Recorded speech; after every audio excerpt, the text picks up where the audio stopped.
दोस्तों, स्वागत है आपका स्टोरी हाउस में। एक ऐसी जगह जहां हर कहानी के पीछे छुपी है एक नई दुनिया। तो तैयार हो जाइए क्योंकि कहानी शुरू होने वाली है।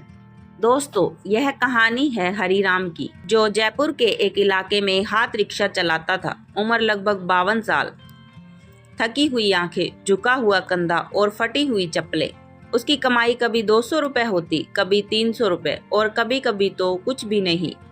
हरिराम की जिंदगी का सबसे कीमती खजाना थी उसकी 16 साल की बेटी सोनाया, जो सरकारी स्कूल में 10वीं कक्षा की छात्रा थी। सोनाया की आंखों में सपने थे, आईएएस बनकर देश बदलने के, लेकिन उसके घर में किताबें कम, चूल्हे की आग ज्यादा जलती थी। सोनाया पढ़ाई में बहुत होशियार थी। वो स्कूल से आकर अपने पिता की थकी हुई हथेलियों को दबाती और फिर मिट्टी के दिए की रोशनी में पढ़ती।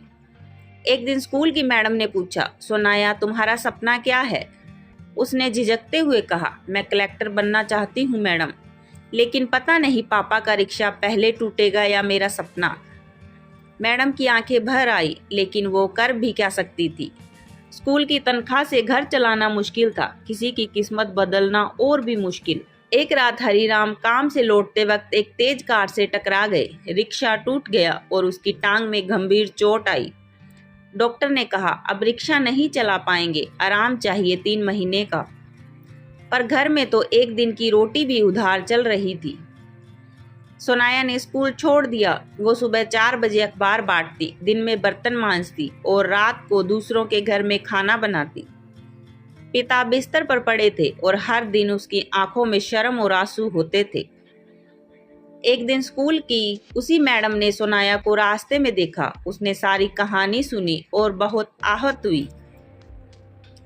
उसने सोनाया की कहानी को एक अखबार में छपवा दिया। एक रिक्शे वाले की बेटी जो कलेक्टर बनना चाहती है। ये खबर सोशल मीडिया पर वायरल हो गई और फिर आया वो एक फोन कॉल जिसने सब कुछ बदल दिया। अखबार में छपी सोनाया की कहानी पढ़कर बहुत से लोगों की आंखें भर आई, लेकिन उनमें से एक कॉल था जो किस्मत का दरवाजा बन गया। फोन आया दिल्ली के एक आईएएस ऑफिसर अजय मिश्रा का। उन्होंने सोनाया की मैडम से संपर्क किया, फिर सोनाया से बात की। बिटिया, तुम सिर्फ पढ़ाई करो, बाकी सब मैं देख लूंगा, अजय ने कहा। उसने जब ये सुना तो कुछ बोल ही नहीं पाई, आंखों में बस आंसू बहे। पर इस बार ये आंसू दर्द के नहीं, उम्मीद के थे। अजय मिश्रा ने सोनाया की पूरी पढ़ाई का खर्च उठाने का जिम्मा लिया।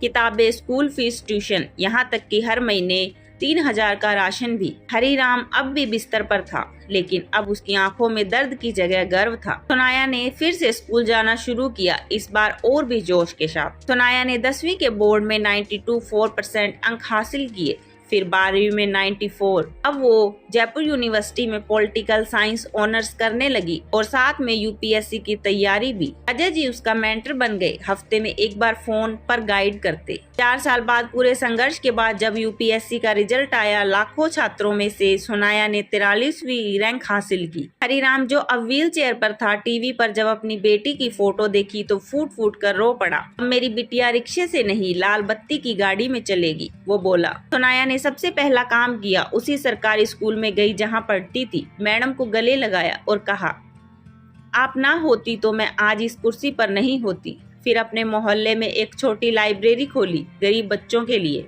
हरिराम आज भी कहता है, मैंने जिंदगी में कुछ भी नहीं कमाया, पर एक बेटी को पढ़ा दिया। अब मौत भी आएगी तो डर नहीं लगेगा। दोस्तों, हमारे देश में हजारों सोनाया है, बस उन्हें जरा सा सहारा चाहिए। एक फोन कॉल, एक किताब, एक भरोसा, किसी की पूरी जिंदगी बदल सकता है। दोस्तों, तो ये थी आज की कहानी। कैसी लगी अपने विचार जरूर बताइए, और अगर आपको कहानी पसंद आई तो लाइक, शेयर और स्टोरी हाउस को सब्सक्राइब करना ना भूलें। अगली कहानी में फिर मिलेंगे, एक नए मोड़, एक नए राज के साथ। तब तक के लिए अपना ख्याल रखिए और कहानियों से जुड़े रहिए। धन्यवाद।